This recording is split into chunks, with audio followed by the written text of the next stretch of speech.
Prologue. The Failed Binding Basement. October 31st, 1977. Moira had warned them not to show fear, but Elias felt it anyway, tightening like a belt with every flicker of candlelight. The air reeked of wax, iron, and something older, perhaps mold, or whatever lurked behind the old stones.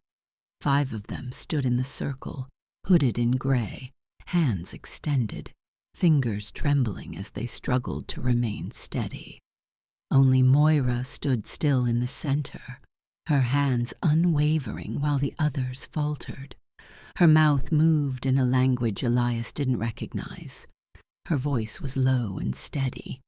She had drawn the spiral herself in chalk and powdered bone, she said.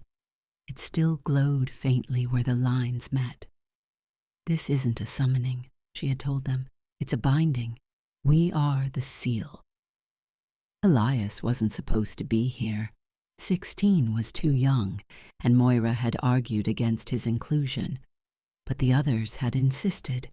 He could feel and see, and he was blooded, a word they never explained, only whispered like a secret. They said his name, like it had weight. Now he was here, wrapped in a robe that didn't fit, given a warning not to break the circle under any circumstances. The candles flared, flames snapping sideways as if reacting to a sudden pressure in the room. From the far side of the room came a sound like wind, rushing through a tunnel. Except there was no wind and no tunnel. Elias's head snapped toward it, but Moira barked. "Hold the line." One of the others coughed, then choked. His hood slipped back to reveal a face gone pale, eyes bulging. He dropped to his knees, gasping, reaching for something none of them could see. Moira kept chanting. Faster now, louder. Her hands bled where the cuts had reopened, blood dripping onto the chalk spiral at her feet. The symbols began to change. Elias blinked. They weren't glowing anymore. They shifted, realigning as if alive. The air shimmered above them like heat over asphalt. Then came the whisper.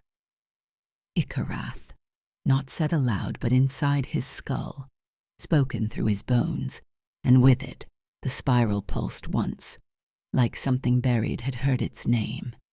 He flinched. The circle faltered. Moira's eyes snapped open. "Don't run!" she screamed, but someone already had. The hooded man bolted toward the stairs.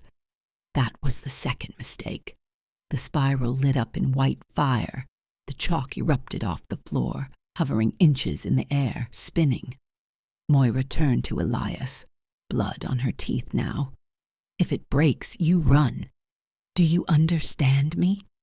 He couldn't move, couldn't speak. Fear clamped down on his chest.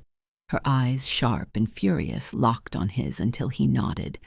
Barely. She turned away before he could blink. Then everything went dark. The candles extinguished in a single breath. Moira shouted something. It wasn't English.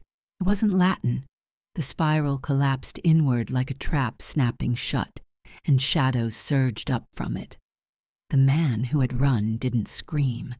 He simply vanished. The rest tried to hold formation, but the circle shattered one after another, their cries ripped away into the void opening in the basement's center. Only Moira stood her ground. She threw something, a coin. No, a torque, broad and ancient-looking, into the firelight and turned to Elias. Her final words were whispered, not shouted.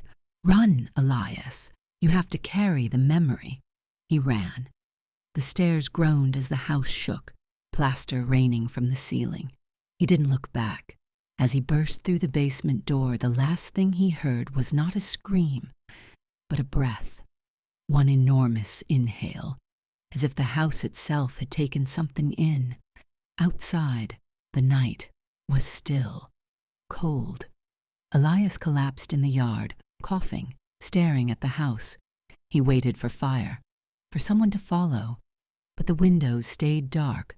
Something shifted behind the second-floor curtain. Just a flicker. The fabric drew back slightly, like someone had been watching.